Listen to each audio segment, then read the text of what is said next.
title decider is next.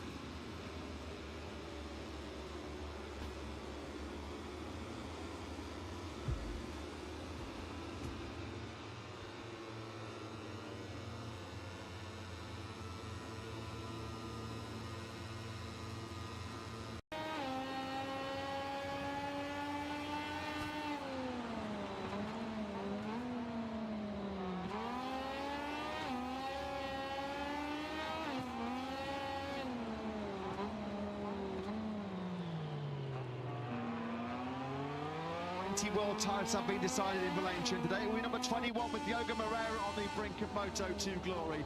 A journey that started in Thailand ends at the Ricardo Tormo circuit nearby Spain's third largest city, with Valencia packed with museums, historic buildings and long sandy beaches. Who is saying goodbye to 2025 on a high? It's time to race in MotoGP.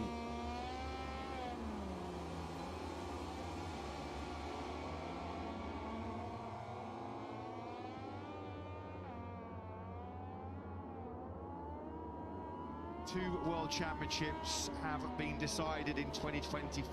Marc Marquez, the MotoGP World Champion in Japan. Jose Antonio Rueda, three World Champion over in Indonesia.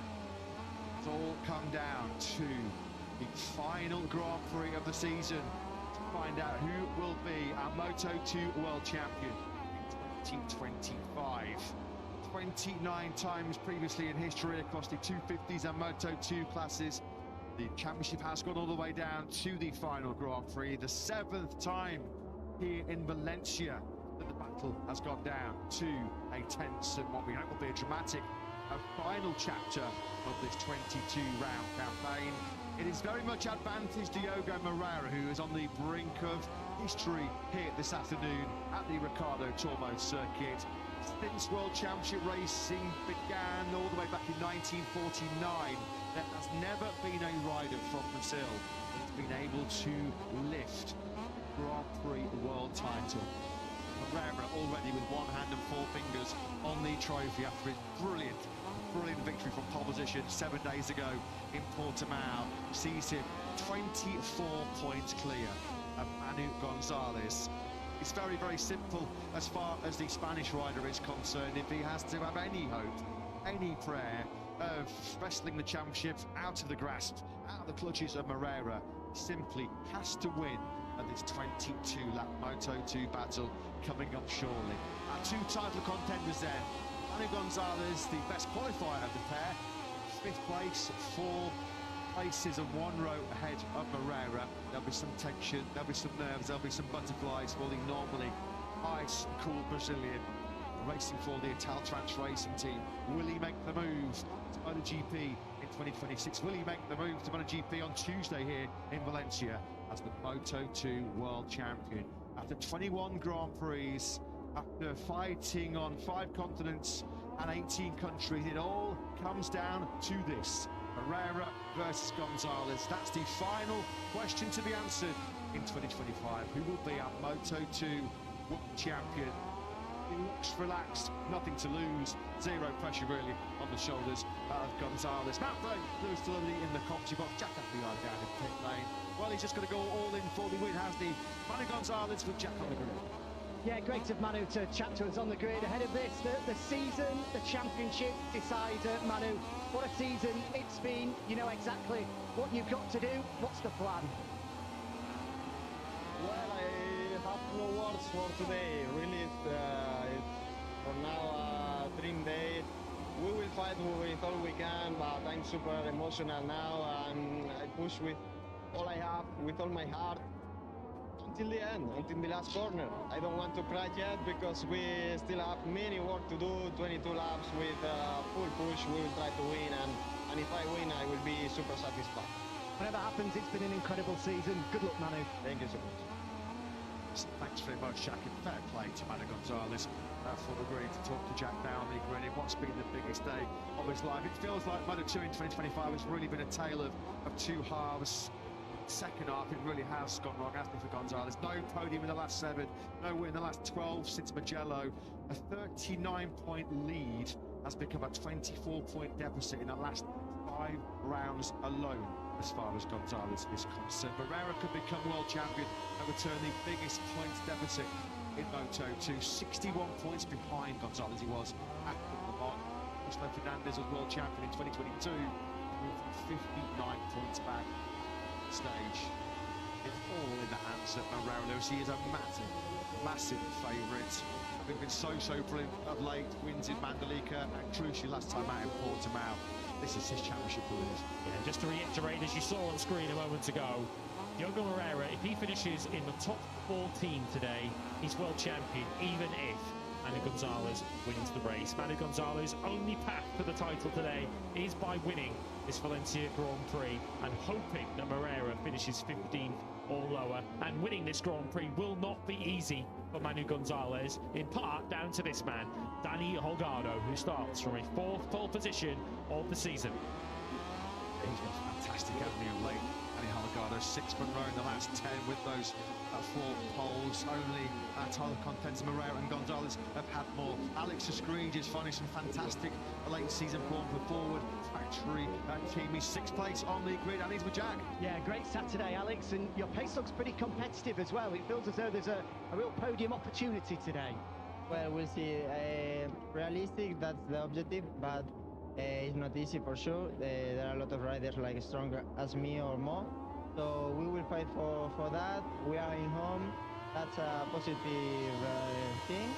So we'll push for the maximum and we'll enjoy the last one. Good luck, have fun. Thank you.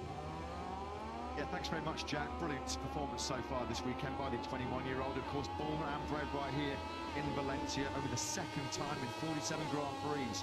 Escrig just qualified inside the top 6th place. Your front row then for our season finale in Moto2 is completed by 20-year-old Australian Stena Agius. His 3rd front row of his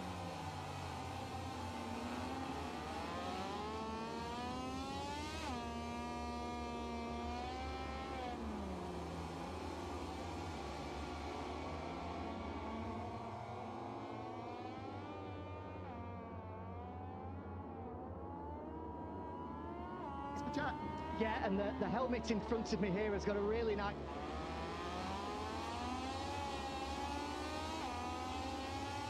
And not easy to manage the emotions and the nerves, but I feel good. I'm really happy. I'm so fast and competitive. I will try to fight for everything during the race, and very happy to be with my family, my friends, and everyone, and yeah, just try to enjoy as much as I can and get a nice race.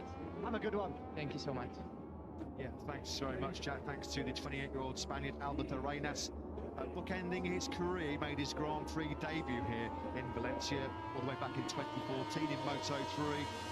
And his final Grand Prix will be here at the Ricardo Tormo circuit as he bows out and heads over to World of Supersport in 2026. Well, it's going to be a nod to the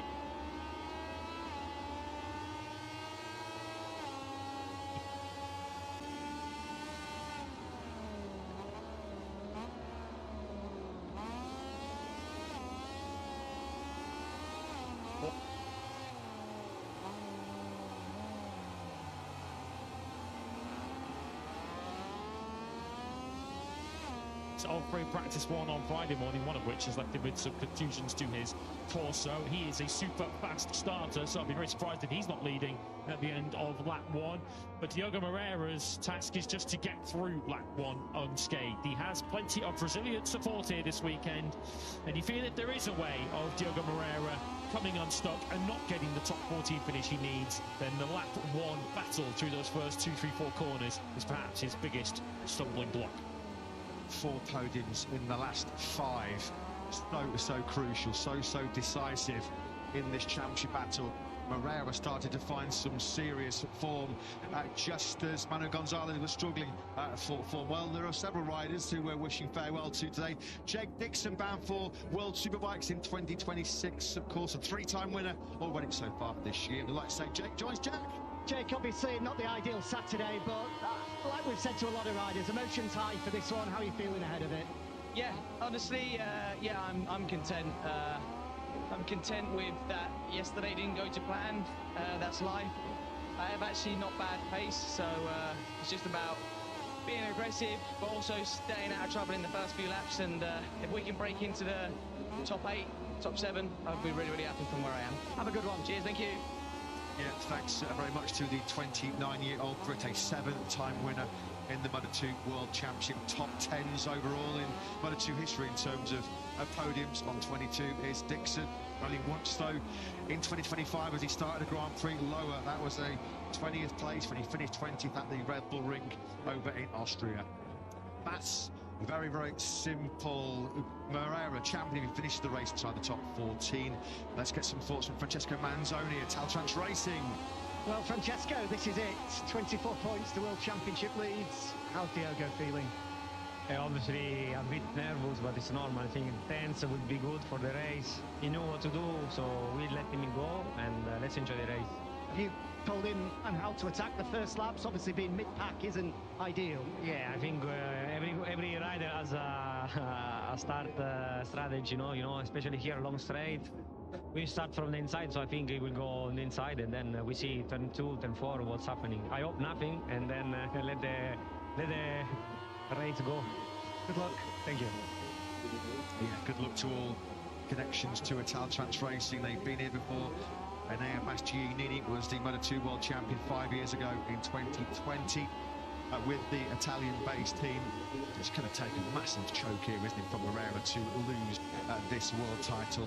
24 points. It's about as comfortable as it gets coming into a title decider. We're talking of Moreira looking to complete the biggest comeback in intermediate class history. Lovely moment there on the grid. And for Jake Dixon, will be a record comeback for Moreira. It will also be a record final round comeback for Manu Gonzalez if he can win the title from here. Never has a 24-point gap been overturned at the last race of a season. Yeah, that 39-point lead that Gonzalez had after the San Marino Grand Prix. Only Scott running back in 2013 squandered a bigger points lead in the Moto2 World Championship. Gonzalez, I mean, so good, wasn't he, at the start of the campaign? There were wins in the season opener in Thailand, wins in Jerez, Le Mans, and in Mugello. Pedro Costa even said on Thursday when he was asked who he thought was going to be Moto2 World Champion this year. Of course, he went for the obvious pick, Moreira, but he said, like so many of us did do, at the halfway stage of the season, it was hard to really see anybody toppling Gonzalez in 2025. He could, though, will be toppled in about 22 laps' time. It's very, very simple, isn't it? Manu Gonzalez just simply has to pull the pin, get his head down and try and win this Valencia Grand Prix, and then hope that Diogo Moreira is 14th or lower, which you have to say, given their recent run forms, it's a highly unlikely scenario. But this, hey, it's Grand Prix motorcycle racing. It's the old phrase, never say never. 15th or lower, Gonzalez needs Moreira to be. If he is 15th, then they would finish the season level on points. But of course, Gonzalez would then have won his 5th race of the year to Moreira's 4 and would take it on a tie-break. Every rider on the grid, by the way, soft front, super soft rear tyres. So here we go then, the countdown to the biggest race of Diogo Moreira's life and his Grand Prix career. Forward to welcoming, of course, in MotoGP next season. He'll be Johan Zarco's teammate at LCR Honda. We're looking forward to returning to Brazil in 2026.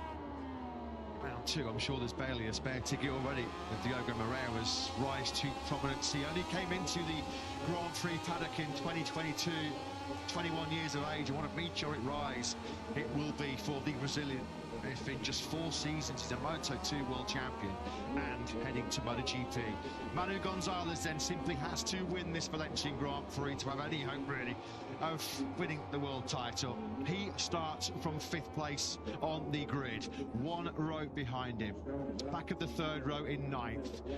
History beckons here for Diogo Moreira. Never before has a Brazilian rider won a Grand Prix World Championship.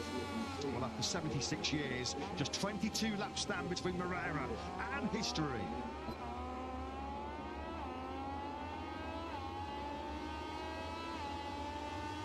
22 Grand Prix this season, 10 different winners. We still know who will be the one champion. We find out today. Danny Holgado starts from his full pole season ahead of Ifan Guevara at career best second, and Senna Aetius at the front row in third. Albert Arenas is 172nd and final Grand Prix today from fourth, ahead of Manu Gonzalez, who must win, and Alex Street, who's got nothing to lose, from sixth, his best qualifying in 20 races. Colin Bayer searches for back-to-back podiums from seventh, ahead of Danny Munoz and Diogo Moreira, who needs a top 14 finish. Celestino Vietti 10th, ahead of Ivan Ortola. Looks like the last Grand Prix here for MSI with Poscascuro. Aaron Kinnett 12th, he's part of that three-way battle for third in the World Championship, with Barry Baltus, who starts 14th behind Philip Salach. Tony Arbolino brings up a century of Moto2, starts from 15th, ahead of Sergio Garcia, Jake Dixon and Marcos Ramirez. Alonso Lopez 19th, ahead of David Alonso, his worst qualifying since Brno. Vanden Gorberg, Navarro and Chief Fernandez, who are the twos at Cooney and Garzo. Wildcarding for NTS, complete your grid for the final race of 2025.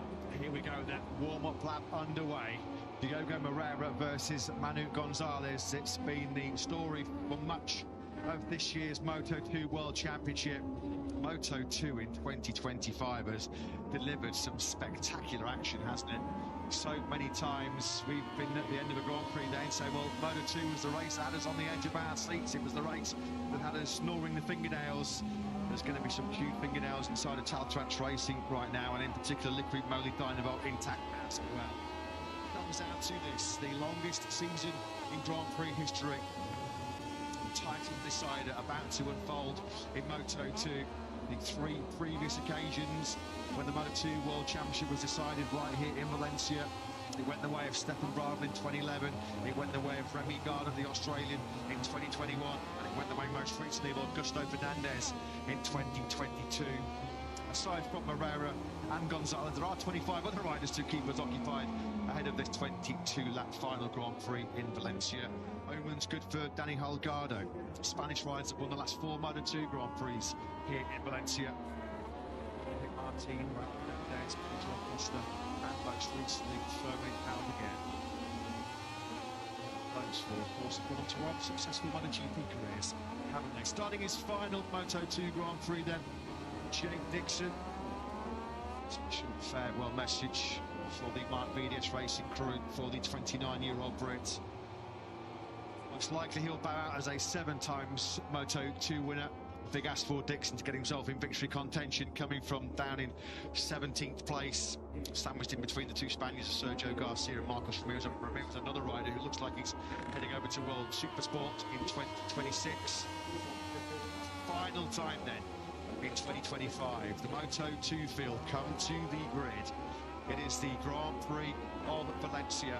It is the final showdown, it's the final round, the final reckoning as far as Moreira and Gonzalez are concerned. There's going to be so much tension, so much anticipation and expectation for Moreira and Gonzalez. The green flag that has cleared at the back, the title decider about to get underway here in Valencia.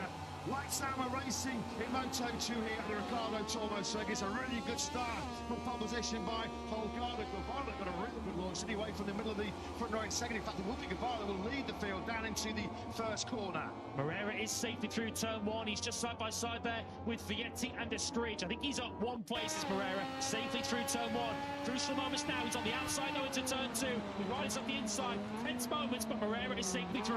It's a bit of chaos further back. Is that Barry Baltus? I think it's Barry Baltus. And Munoz, I think, who's down there as well. Yeah, it is Danny Munoz. Baltus, that's bad news if he's down, so of course he's in that three-way battle. The third in the World Championship, it is Barry Baltus, so he's now going to be hoping that Kinnett and Dixon don't score many points. You could just see how nervy, how tested Moreira was as he tips it into that turn two. He picked the bike almost up twice just to make sure that he gave everybody on his inside ample room. That's the first potential danger point then negotiated as far as Moreira is concerned. He's in 9th place there, as you can see. Instant coming under investigation from the stewards. The instant at turn two from Munoz and Baltus. Yeah, he definitely had gained at least one on the run down to turn one, but as you mentioned, he was just so cautious, just didn't want to get in anybody's way in turn two. And the longer this race goes, the more the pack will spread out. Moreira can just find some empty space on track. 22 laps of Valencia, there's plenty of banana skins that come the way of Moreira. The biggest one of all, that turn two, he has got through. He's just behind Philip Salach at the moment on circuit. Ethan Guevara it is that's going to lead the opening lap of our final Grand Prix of 2025. A great start for Aaron Canet, 12th down to 13th over at the line as Albert Reynolds looking to say goodbye to Moto2 over the podium. He's up next on the first lap, 43rd. Dixon's 12th ahead of Canet. Alex Escreech has been given a double long lap penalty. Was he the rider responsible for that incident into turn 2? Any hopes for the forward rider finishing on the podium already gone? Starting in that for Escreech. Valencia ball and Brett. Guevara goes through turn 4. Right here, we had a horrendous high side on day 1 here in Valencia. It was really suffering throughout Friday and Saturday. John Gonzalez for Escreech and a double long lap. Apologies then to Alex Escreech. It is a jump start, which is going to get him through the long lap penalty loop twice. What a day to do that as well when he had such good pace. Looked like he had an opportunity to fight for the podium here today. He won't be doing that from there. So Manu Gonzalez still in the 5th place he started from, and it's so difficult to make those key overtakes around this circuit. The rider up ahead of him shouldn't be too much fuss. That's Senna Aegis, of course, just up ahead of him in 4th. This is going to be the early drama. We're going to be giving close further down on Munoz and Baltus. You can just see how testing Moreira was. Baltus actually started. Baltus, yeah, Baltus it was. And I think it was Canet, wasn't it? Yeah, it was. Just the other fantic. So it was Baltus taken out ultimately by an incident caused by his teammate. Yeah, Canet checks up. Nasty one that over the handlebars. A somersault forwards goes poor old Barry Baltus. A disaster for the Belgian then to close out what's been a breakthrough 2025 for him. Alonso, as you saw there, was held up by that. The Aspar rider had to go around the outside. That's why David Alonso is now down in 23rd place. Fastest rider on circuit. Impressive this by even Ortola, who's taking up active a bit of chaos and shoot ahead of him. 11th on the grid was Ortola. He's up to 6th. He's the fastest rider on circuit with a 132.773. They might be bidding the Boston score at the end of play today. That will be the MT Hummus MSI squad moving to Calix next season, but Ortola's looking to end 2025 with a bit of a flourish. We wondered at the start of the Grand Prix, given the taste he'd shown in FP2 yesterday, whether Holgado was just going to clear off and have the front of the race all to himself as Gonzalez gets a little bit loose on the way out of 5. But Holgado going bottled up behind Ethan Guevara, and take it from us, that Boscoscura with Guevara on board is not an easy rider or bike to pass, because we know how fast he is in a straight line. Just build up his pace here now, getting to his drilling party at Moreira, who can just watch Gonzalez ahead of him, and knowing full well that Gonzalez has to win this Grand Prix if he is to snatch the title away from him. There's a bit of a breather here. Moreira's under no big threat behind him. Challenger immediately from behind him is from Vietti and Dixon. He's about half a second up the road from the Italian and the Brit. What the moment is a very safe and secure 9th. Constant bad fighting against your natural instincts here for Moreira, because the natural Moreira would go on the attack here. He'd be having a go at Philip Salax, but of course, putting yourself side by side with someone, going offline, going for a bold overtake, is just added risk that Moreira doesn't really want today. 2 laps in his Moto2 career. He's now led the first 3 here in Valencia. Good start, capitalising on that front row.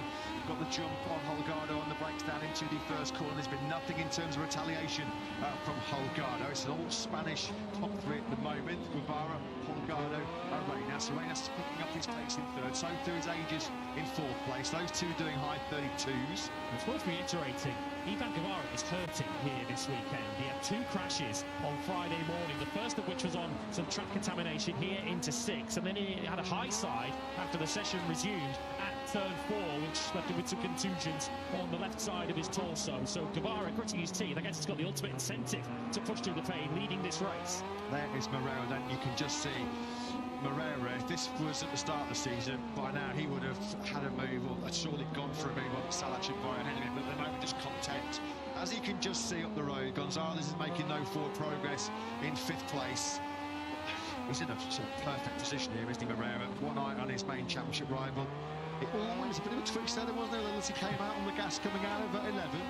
Manu Gonzalez 1 second off the race lead. Doesn't sound like much.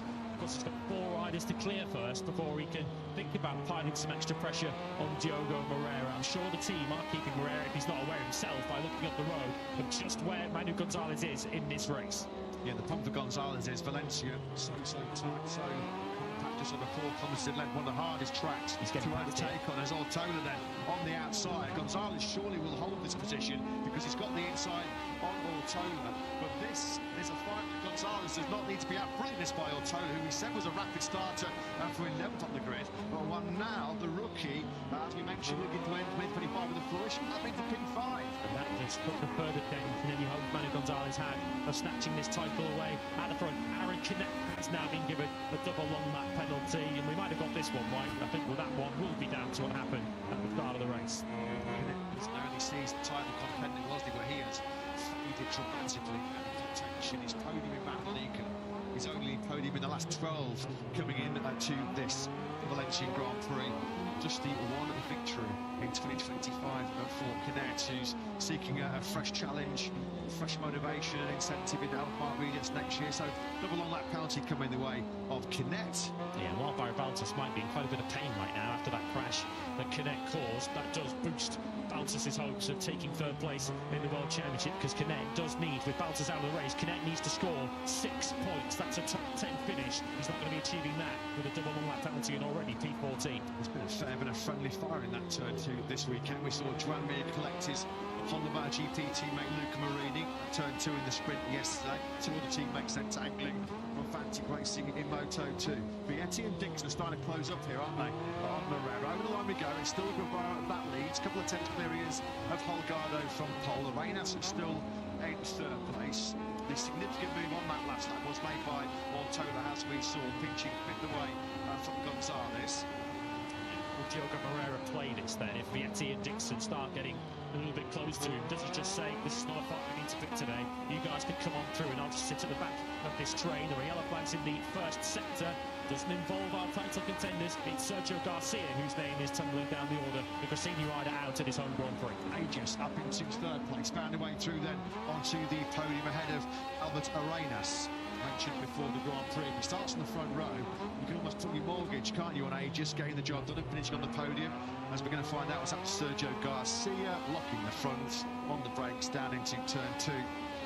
Such a common crash that here in Valencia. So Aegis has finally made his move for the podium, picks his way through on Arenas, although it looks like Arenas. Yeah, he made a mistake, didn't he? Made a mistake. Yeah, made a mistake going into turn 2.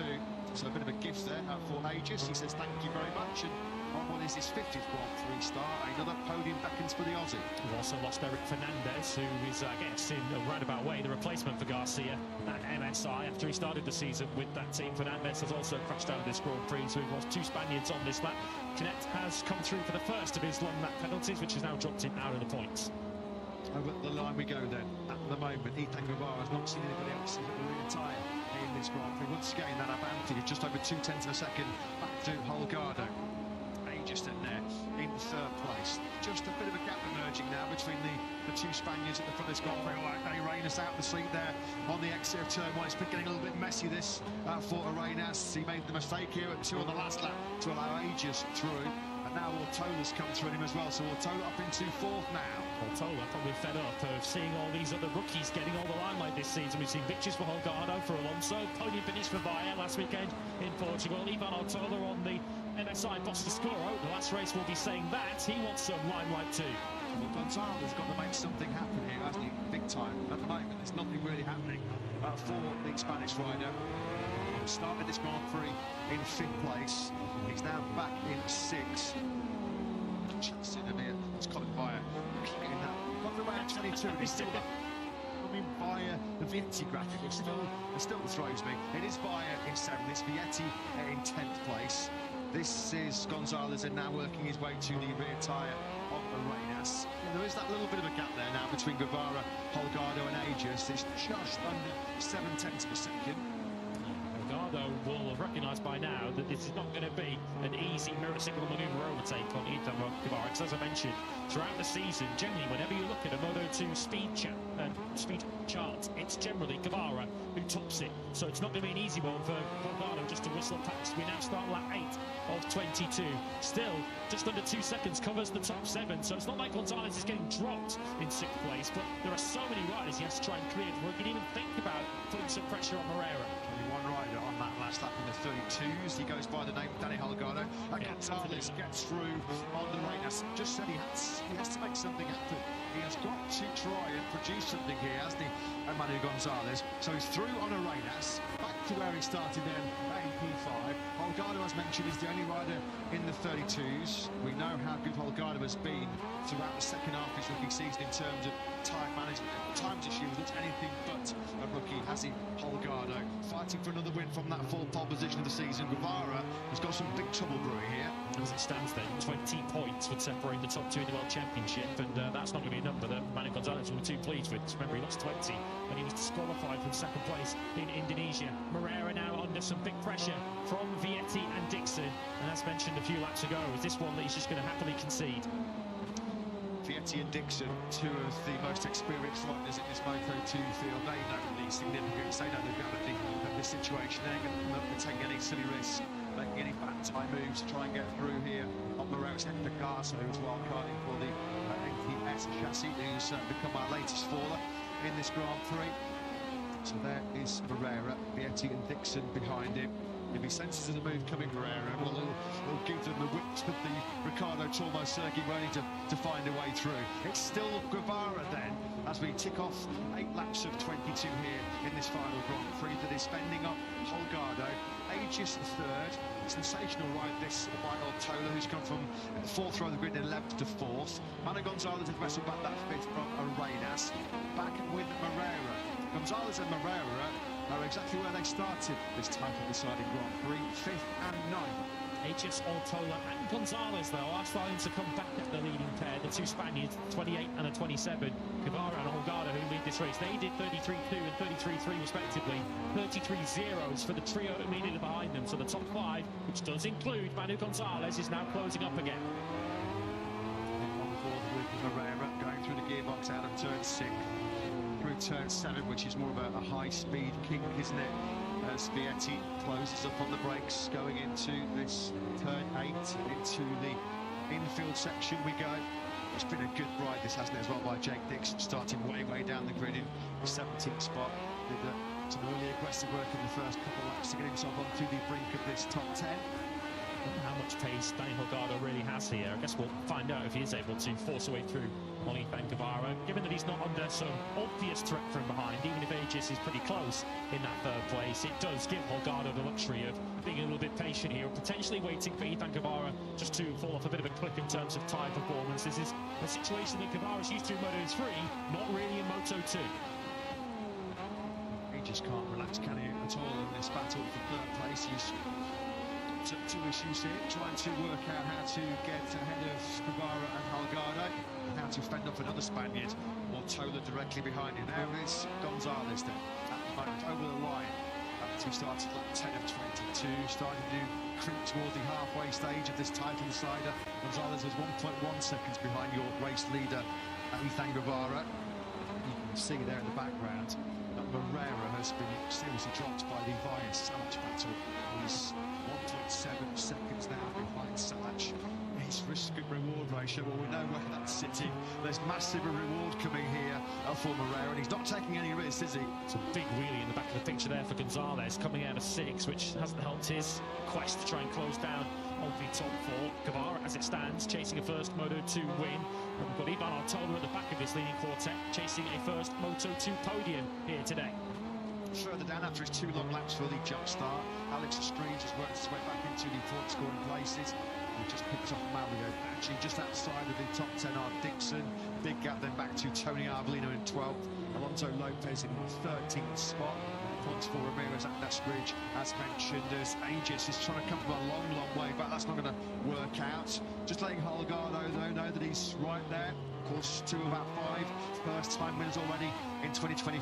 Guevara trying to make it 6. Over the line we go then. 10 laps in the books as Ortola on the inside of Aegis. Aegis going to have to give this one up. Is he trying right around the outside?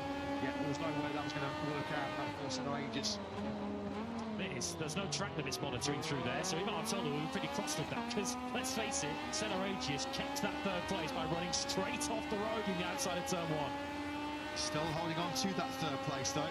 Good battle this, isn't it? The future of Moto2 in safe hands, despite the departure of Moreira to MotoGP. Aegis and Ortola, 2 top talents, 3 of the top 10 youngest Moto2 podiums ever. That come in 2025. You think of Gonzalez from the car park coming out of turn 6. This is just him getting a little bit desperate now. He's trying to make things work. He's trying to put that Calyx in place where he probably doesn't really want to be at the moment. Slides the rear tyre as well coming out of turn 6.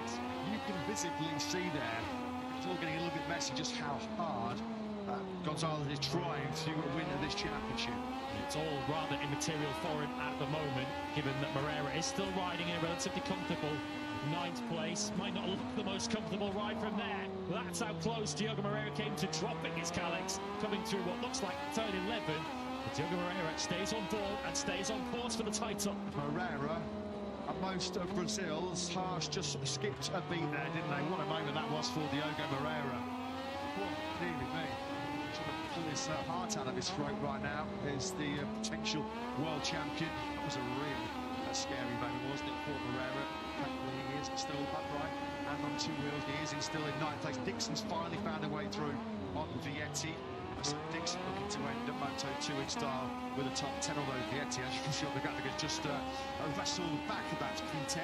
Yes, it is a big battle that's going on, but they're doing high 33s now, which has dropped them over a second now behind Moreira. Dixon just launching it up the inside of Cipostino Vietti. A battle of 2 Boscoscuro riders, top 2 Boscoscuro riders in the World Championship. Dixon now into the top 10. As it stands, though, that is not enough to lift him up from 5th place in the World Championship, even with the Phantom riders not scoring. So many times this season, the Boscoscuros have been either big hits or big misses, haven't they? Very hard to build any kind of consistent performance when you're at Boscoscuro. Vietti, a Grand Prix winner this year, so too Jake Dixon, but so many other very, very average results as the Boscoscuro shines on one circuit and then sort of vanishes out another. At the moment, though, Boscoscuro is leading this Grand Prix here in Valencia. There's another one fighting for the podium as well. We could have 2 Boscoscuros on the box here. Guevara still leading, still at the front of this Grand Prix. He has not been deflected.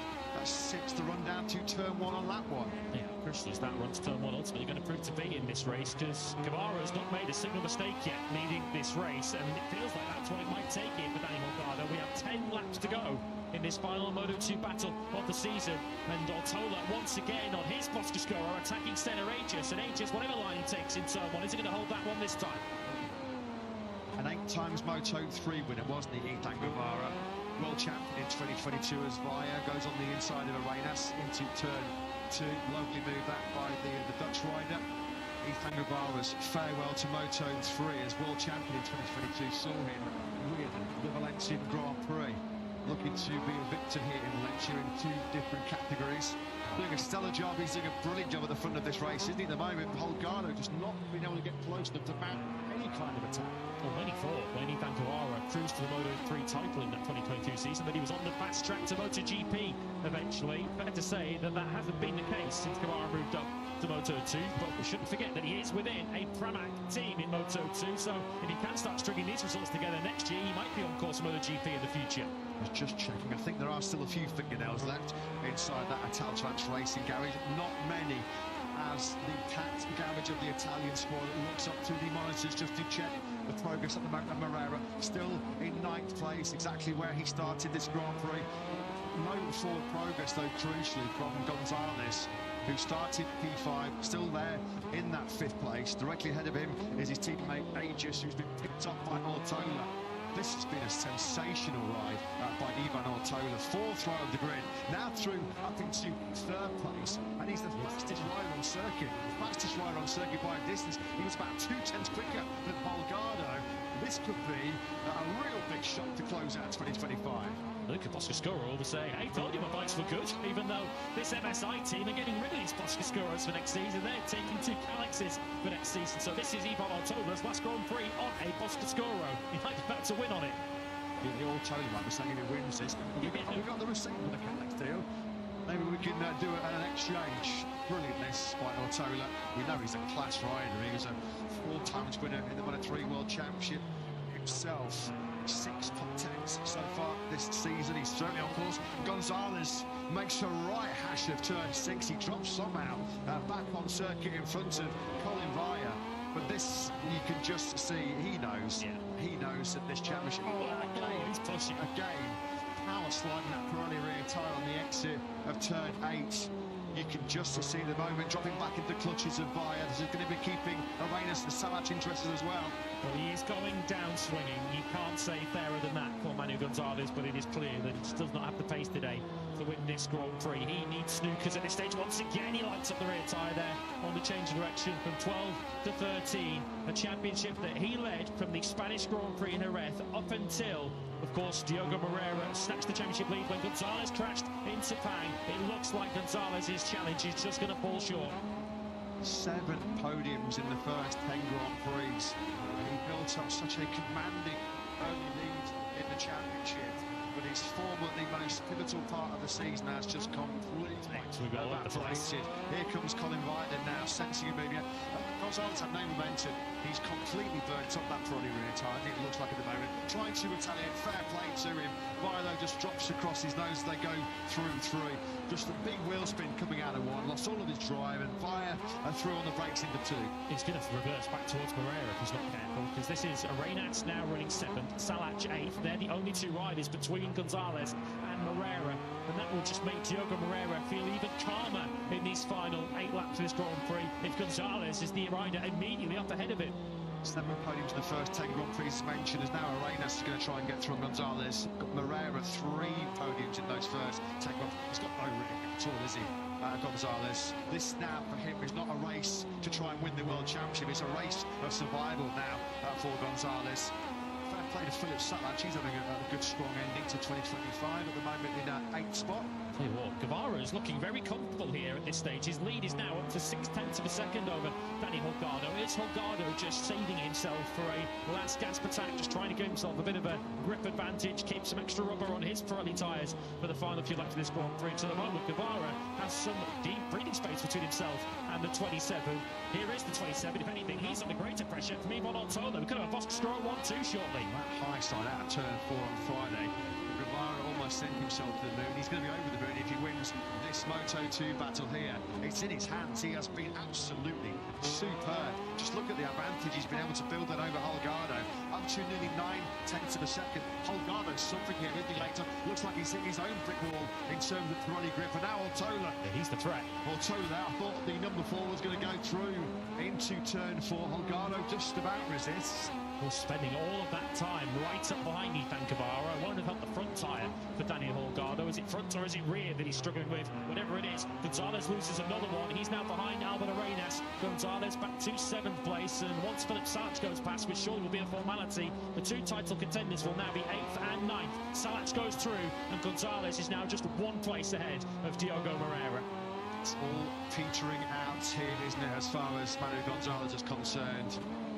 You can just see he's barely wheels in line on every acceleration point now around this Valencia circuit. And Diogo Moreira, well, now he can clearly see Manu Gonzalez. He's only 1 place further ahead of him, and this is just absolute prime time for Moreira in that luxurious position where he knows he can just cruise, he can just ride around and enjoy these last 6 laps and a little bit more remaining here in Valencia, because he's going to be Moto2 world champion. As things stand, the way it's going, Moreira's going to catch Daniel Gonzalez in these finals. Gonzalez is doing 34.7s now. He's a 2.25 seconds off the race-leading pace. Moreira himself did a 34.2, so he's going half a second right quicker than Manu Gonzalez. At this rate, he will catch him in the final 2 laps. Gonzalez went all in for the win. It was his only option. It was the only tactic that he could employ. But it's not going to be the win that he so badly needed and so badly craved. I can't believe, really, can you, that the fluctuations between Moreira and Gonzalez between the first half and the second half of this year's World Championship. Manu Gonzalez, he really is fading out of contention, isn't he? Looks like there might be a farewell top 6 in the offing here for Albert Arenas. Philip Salac, who had a real miserable experience on our flyway tour. This could be Salac's first top 10 since the Balaton Park round in Hungary, as he signs off with Mark BDS. As things stand, Albert Arenas, he would lift himself up 2 places to 7th in the World Championship in his farewell, because David Alonso is still out of the points after getting delayed in that turn 2 incident on the first lap with the Fantic pair. And in the end, with Celestino Vietti down in 11th, that would see Arenas climb 2 places. That battle for third in the World Championship, which of course involves the 2 Fantic riders, is still going in favour of Barry Baltus, with Canet still down in 17th. This will be the final punch in the kisser, won't it, as far as Gonzalez is concerned? Losing the World Championship and then to be isolated by Diogo Moreira. That will be really tough for him to swallow. Guevara then still leading. That gap's come down to just under 0.6 of a second. That's 2 laps in a row now, having built that buffer of up to 0.9 almost, where Holgado has been the fat rider of the top 2.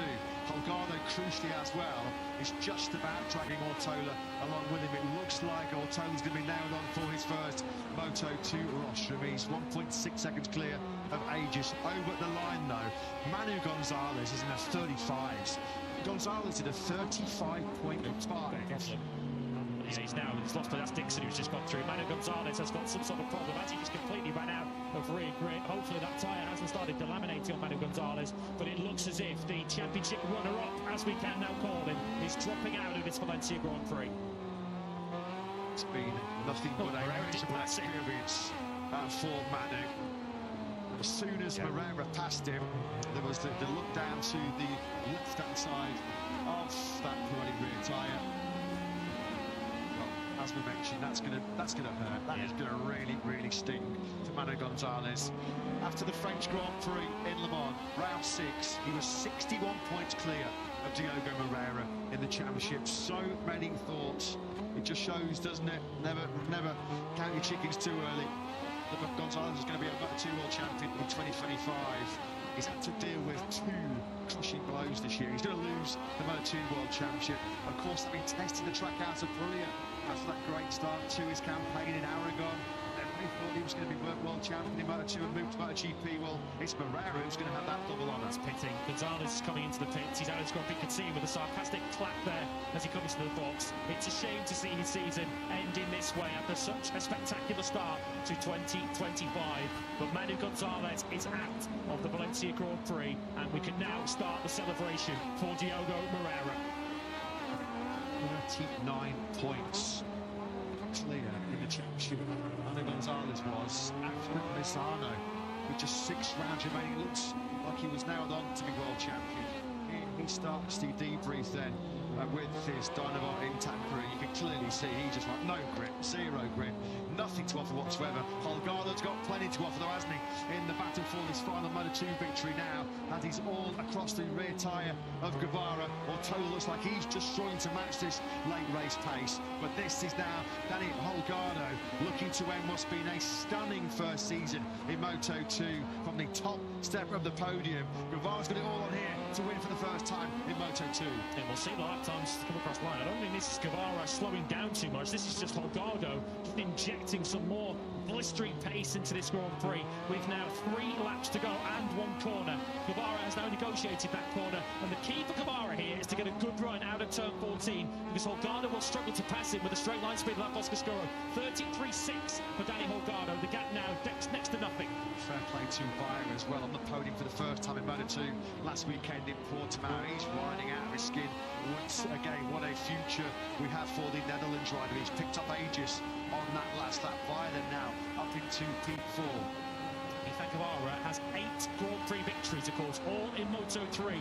So this is not a rider who's going to get scared at the idea of taking a victory. And of course, it would be a first win in Moto2. Manu Gonzalez is rejoining the racetrack. I think it's kind of fitting, really, that Gonzalez has the chance to end the season on track. Oh dear, where did it all go wrong as far as Manu Gas is concerned? It's going to be a very painful Sunday experience for him here in Valencia as Diogo Moreira, who is just now in complete cruise control. He is just now able to enjoy what has been a fairy tale season for the Brazilian.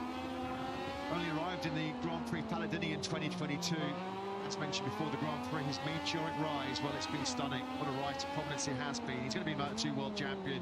He will be the Moto2 World Champion heading into MotoGP. Who is going to take the final 25 points of 2025? Is it going to be Guevara or Holgado? I think Ortola has just battened down the hatches. He's just going to settle for that maiden podium here today. Just has not quite had the late race speed of the two Spaniards ahead of him. Yeah, he's clear enough on fire that he shouldn't have to worry about that third place unless he makes a mistake. 2 more laps to go. 28 corners for Ethan Guevara to nail correctly to try and hold off this intense race-long pressure from Danny Holgado. Will Guevara finally crack? 2 kilometres now remaining for Diogo Moreira. History in his hands. History beckons. There is the Brazil football shirt, of course. They are a sport-mad nation. Football and Formula One have been the stories in sporting terms. As Holgado comes, trying to attack Guevara late on here. Brazil are going to get a new sporting superstar, aren't they, very, very shortly? It's Diogo Moreira, hands to Moto2 success. Well, Guevara's struggling to hold the line here, isn't he? On the Boscascora. Boscascora mounted Guevara just about standing firm from this late Holgado onslaught. He just punches out of those slow corners, though, which leaves Holgado with no way to attack him down the straight. So that's why Holgado is trying to get creative in some of the tighter sections of this track to try and force an error out of a 28, who is a lap and a quarter away from a maiden Moto2 win. Guevara has ridden so beautifully in this Grand Prix. You'd feel it's cruel for him to be denied so late on, but we know how good Holgado is in terms of worn tyre attacks late on in these Grand Prix. They drop them down now into the final corner. Just 1 lap remaining of the longest season in Moto2 history. Will it be Guevara? Will it be Holgado taking the spoils? We know Diogo Moreira is going to be Moto2 World Champion in 2025, but who will be taking the final front spot? Once again, though, in the slipstream, Holgado can do nothing with it. That 28 just too fast in a straight line. Turn 2, one of the big opportunities. Is Holgado close enough? He is it. Resisting, defending quite brilliantly here, isn't he? Ethan Guevara, it was right here 3 years ago as he said goodbye to Moto3, where he took his last Grand Prix success. Already a 2-time winner in 2025 is Danny Holgado. Oh, and Holgado trying to find a way through. It's the Boscascora that's just favouring those slightly wide lines, isn't it, on entry, and then mid-corner, which is just sucking Holgado into a chance. The other blue crew, Primo Boscascora, has just passed Diogo Moreira, who's now 11th, who's cruising to the World Championship. It's far from a cruise for Ethan Guevara. He's got half a lap more to hang on. Do you know what? I don't know whether Holgado's got anything left here. Guevara then now, it's pretty much one line going through this infield section. Holgado's going to have to find something special here. He's going to have to get really creative. Is he just going to wait until the final corner? And once again on the Calyx, he can fight the light, and that might be it. That might be game over in terms for Guevara. Now there's massive breathing space. He was just trying to get the power, wasn't he? But a little bit too much lean angle. Holgado then looks like his race is a run. Down the hill goes Guevara. He has ridden an absolutely beautiful Valencia Grand Prix, just as he did here in 2022 in Moto3. Ethan Guevara going to be our 6th first-time winner in this incredible 2025 Moto2 campaign. The first win for Blue Crew Paddock Yamaha. But it is Diogo Moreira who will be your 2025 Moto2 World Champion.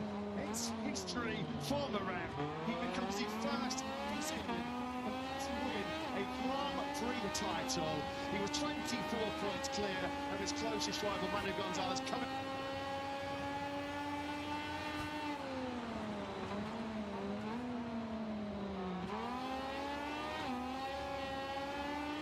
It's title decider. The title has been decided in favour of Moreira. Brazil does have a new sporting star. They'll be going nuts, won't they, right now in South America.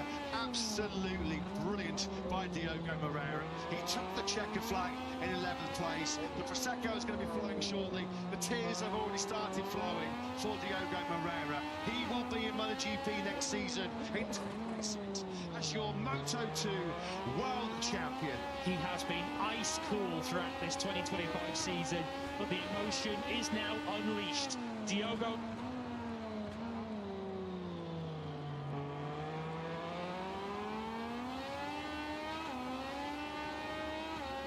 Moreira, the star of the second half of this season, after Manu Gonzalez made so much of the running in the first half of this campaign. The boy from Brazil, the star from Sao Paulo, is Moto2 champion. Now we can really get a proper Brazilian party started. Going to be sampling long into the night, aren't they? As it starts to sink in, the greatest moment in Diogo Moreira's life as he wins the Moto2 World Championship. What a story. First Brazilian to win a title in any Grand Prix class.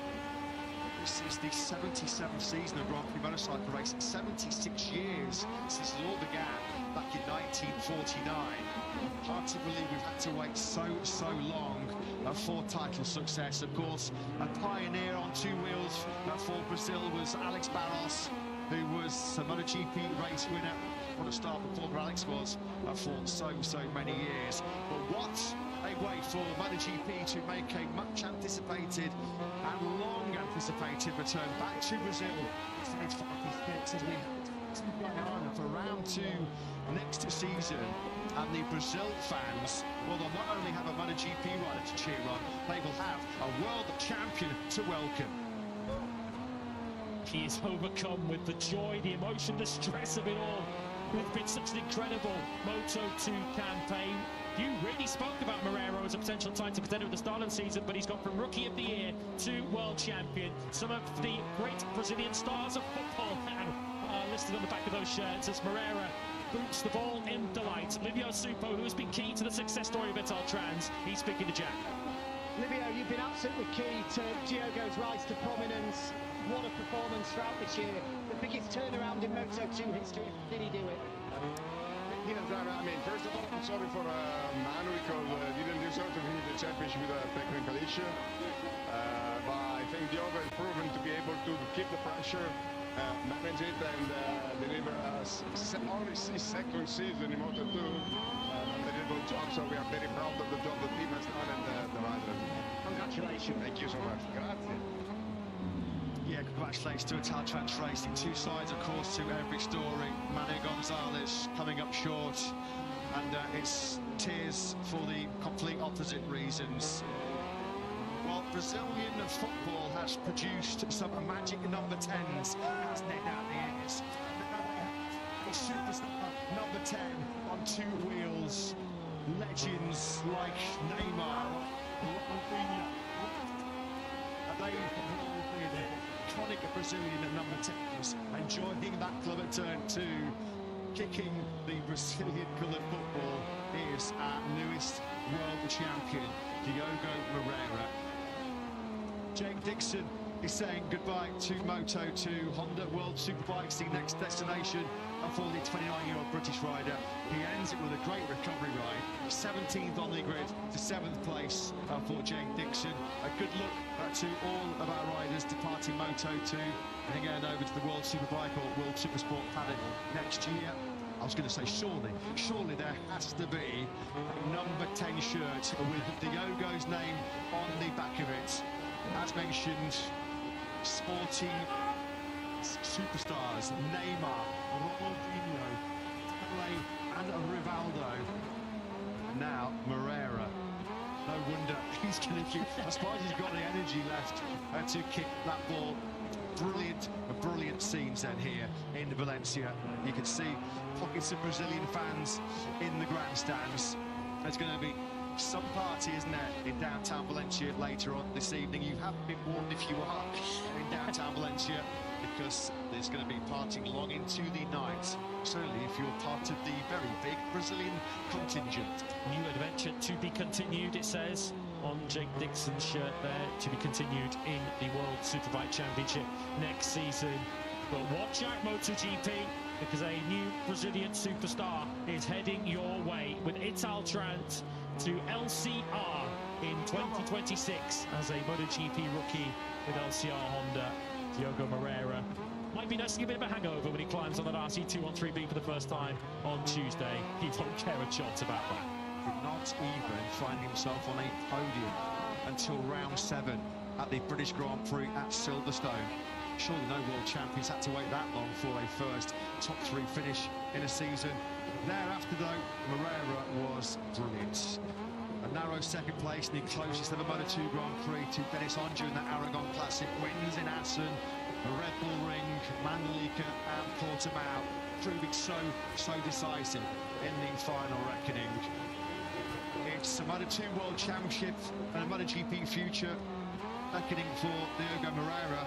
That was the scenario at one stage we thought was going to be the case for Manu Gonzalez. He surrenders the title, putting up the fight he was hoping to do. Diogo Moreira then fires the track. 61 points he was behind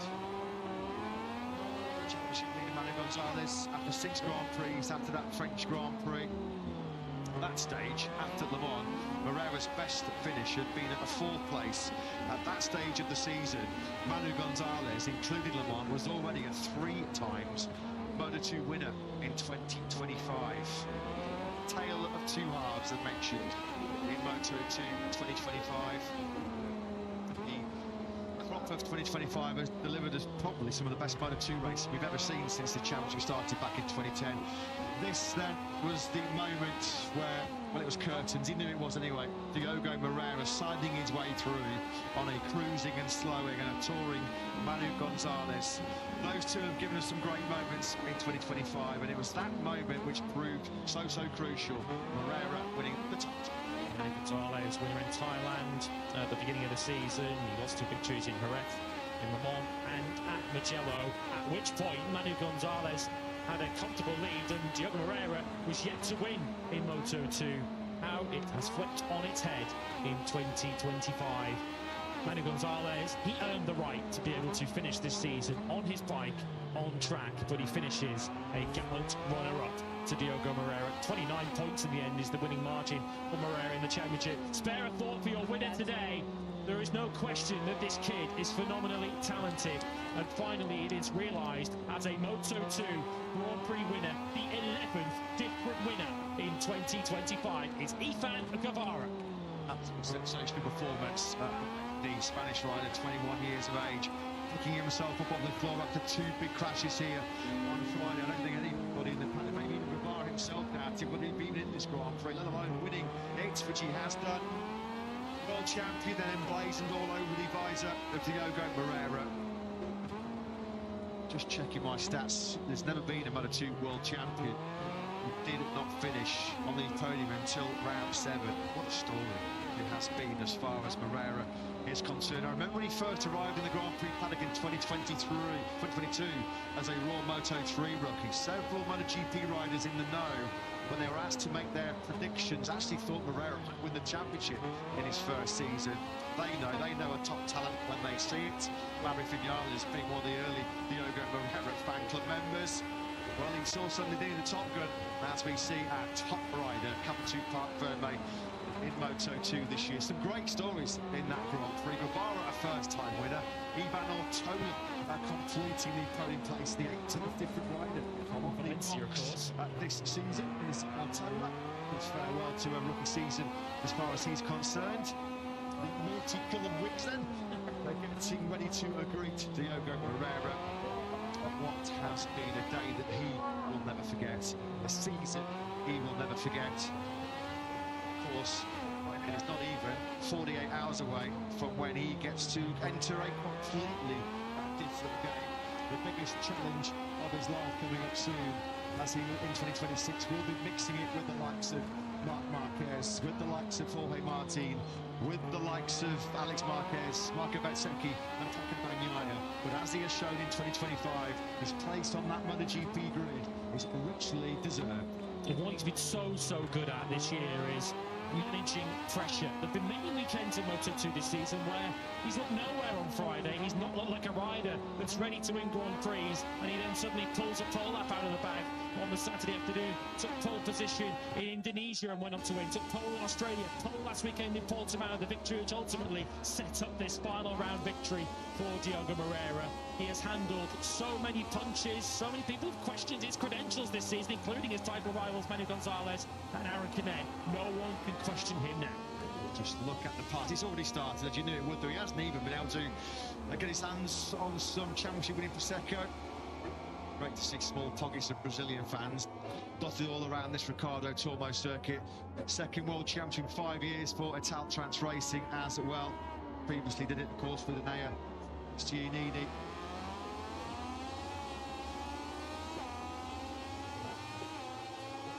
Already singing themselves completely hoarse in Parc Ferme, and of course revelling in the exciting prospect of working with Moreira in 2026 and beyond. Lucio Cecchinello, of course, will be his team boss in MotoGP next season. A brilliant ride, first Moto2 podium, better late than never for Ivan Ortola. Third here in Valencia with Jack. Ivan, what a fantastic ride. Your first podium in the final race of the season, just the perfect way to build for 2026. Yeah, I'm impressive. Incredible to do my first podium in this category and at home. So satisfying. Also, congrats to Diogo and Manu that they bring us an incredible championship. And yeah, let's see and think in the next year. Great ride, well done. Thank you. Ivan Ortola, what a year it has been in Moto2. Is the 18th different rider to stand on the podium. But a record number of winners in this year's World Championship. So 2026 is as good as what we have seen in 2025. And well, it's been a great rookie season. He's been the rookie of the year. Pole position to second in the Grand Prix. Danny Holgado with Jack.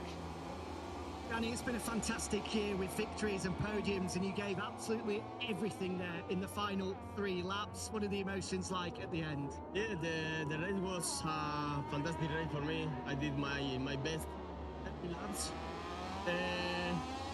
The last 2 laps, I was fighting with my friend Ethan.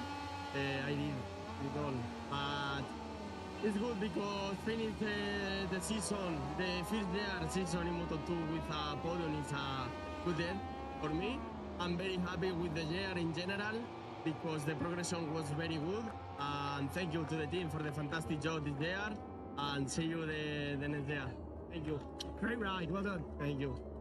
He has got an awful lot to be very, very proud of, hasn't he, in 2025. Danny Holgado, 4 pole positions, 5 podiums, 2 victories.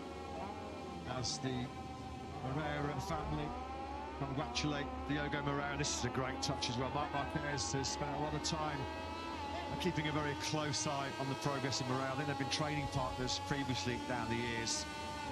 Marc Marquez, well, he's a former Moto2 world champion himself. 11th different winner then, and that's 6th first-time winner in this amazing 2025 Moto2 campaign. Ethan Guevara with Jack. Ethan, it's been a huge journey since that Moto3 World Championship, but you are now victorious in Moto2 with Danny pushing you all of the way. How satisfying a victory is this? Well, this feeling is amazing. I don't have words to describe this feeling because I have too much work for arrive here to the 1 position. Win my first race in Moto2. This is amazing. I like thanks to my family for support me day by day. Thanks to my team for all the work in the whole season. It's amazing. I enjoy this moment because it's so beautiful. It's too much work.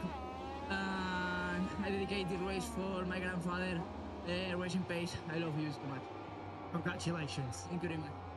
With his grandfather proud, did the 21-year-old Spaniard. That was a phenomenal performance. As I mentioned in commentary during the race, he'd only ever led 2 laps in a Moto2 Grand Prix. Well, he led all 22 here today. Speaking about Ivan Ortola, 18 rides on the podium this year. That is actually the equal highest in Moto2 history. Well, here he is then, crowned. That was going to get a little bit of a refreshing gulp of water.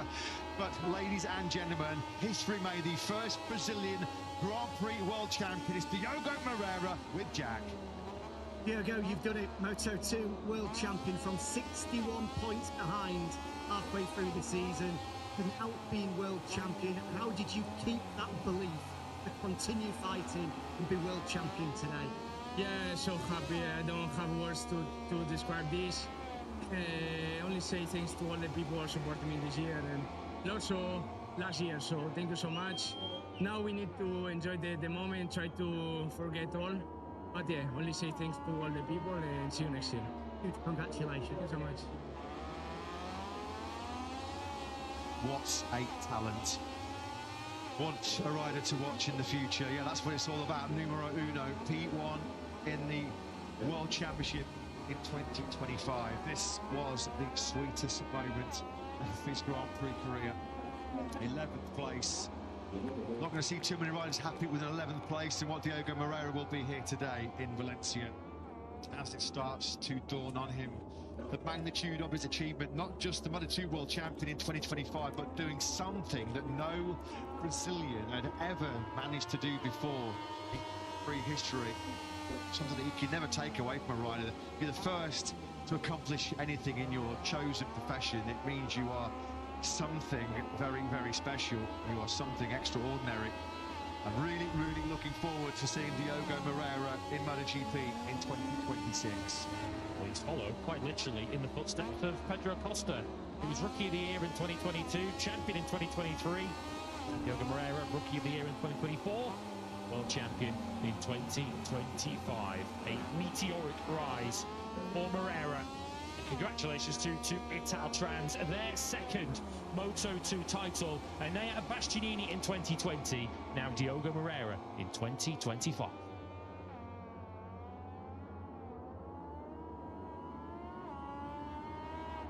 Tell you what, he's obviously good on the 2 feet as well. He's on 2 wheels, isn't he? There he is. World champion. That's what it's all about.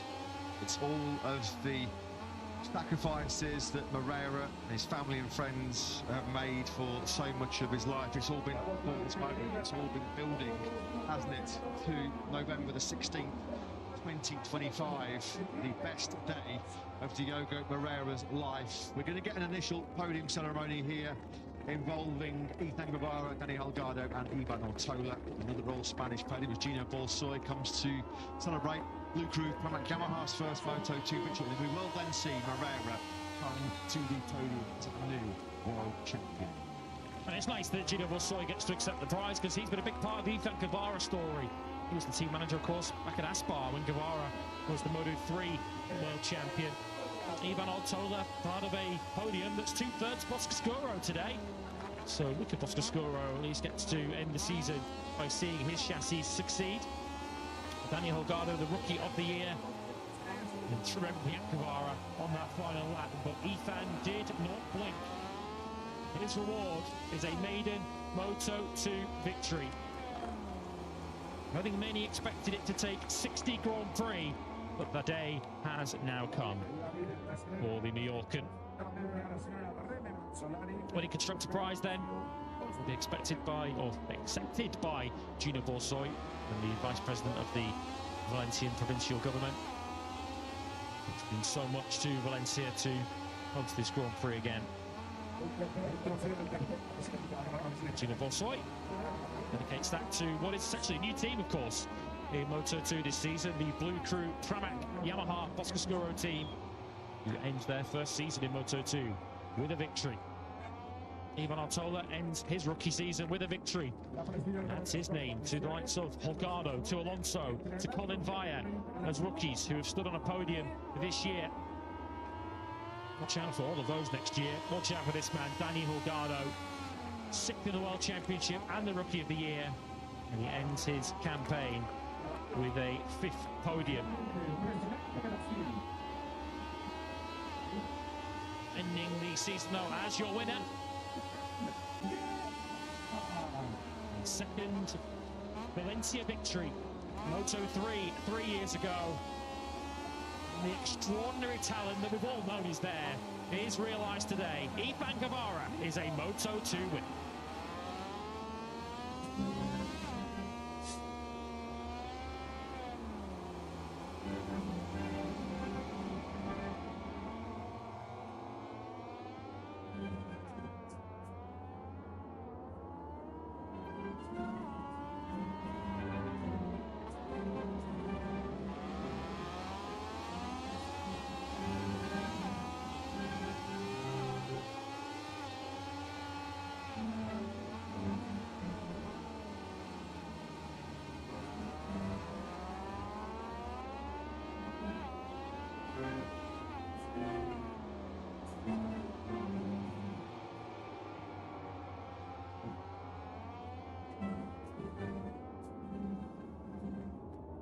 Ethan Guevara then stands on the top step of our final Moto2 podium in 2025. At times it has been a very unpredictable campaign this year. 11 different winners, 18 different rides on the podium, and 9 different teams have won in this year's Moto2 World Championship. Some rising stars of the future to keep a very close eye on. You think as well of 2 riders that were missing at the front of this Grand Prix. David Alonso, a winner so far this season. Dennis Onju spent so much of the second half of the campaign injured as well. But Diogo Moreira, the world champion. Still light. To victory.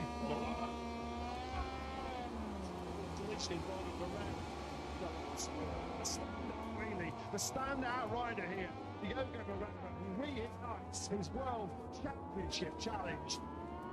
Mid-podium of the season, 34 points, the difference with 5 races remaining. A masterclass from Diogo Moreira. 3 successive podiums. Through Troll we go, and Diogo Moreira is back in the lead. Moreira, magic once again here in Portugal. Moto2 World Champion. A moment in history, becomes the first Brazilian ever to win a Grand Prix World title.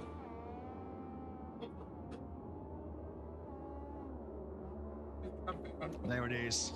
And he's enjoying his moment in the limelight. He's enjoying his moment in the sunshine. He's about to enjoy his moment as our newly crowned Moto2 World Champion. He has got the special gold celebratory letters on. Congratulations coming from Danny Holgado. I think he's very impressed with the attire that is being sported here by Diogo Moreira.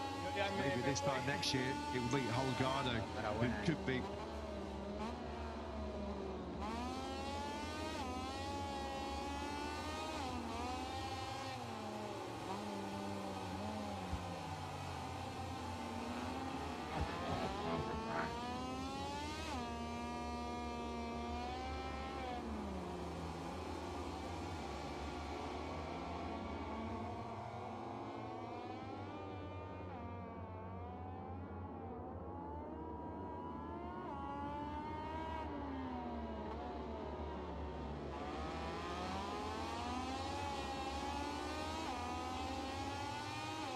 Moreira then celebrates being crowned Moto2 World Champion.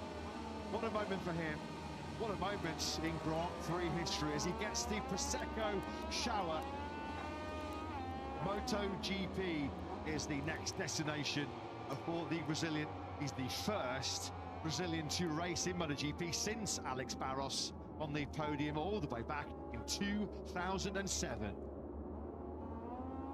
Champagne shower, which is reminiscent of Ayrton Senna, a 3-times world champion himself. Diogo Moreira now a champion himself. 29 points, he ends clear of Manu Gonzalez. Barry Baltus, despite being taken